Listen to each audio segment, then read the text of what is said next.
Dimanche 11 octobre 2015, jour de l'élection présidentielle en Guinée.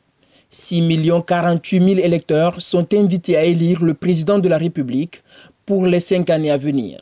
8 candidats sont en liste, dont le président sortant professeur Alpha Condé et le chef de file de l'opposition Cellou Dalein Diallo. Une journée chargée pour les observateurs de l'Union européenne qui sillonnent les bureaux de vote. À leur tête, le chef de la mission d'observation électorale, le parlementaire européen Frank Engel, qui livre ses premières impressions après quelques heures de vote. Nous voyons énormément de gens qui veulent voter. Sur la différence entre vouloir et pouvoir, peut-être on pourra encore dire quelques mots après.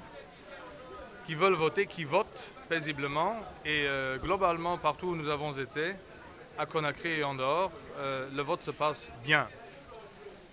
Il est par endroits, également ici où nous sommes, un peu laborieux, ce qui ne tient pas du tout à la compétence ou à l'incompétence des collaborateurs dans les bureaux de vote. Il faut dire que ces gens-là font un bon travail, sont dévoués, étaient là depuis le début des opérations, essayaient aussi d'ouvrir à temps, ce qui n'est pas toujours couronné de succès, mais quand même les opérations progressent.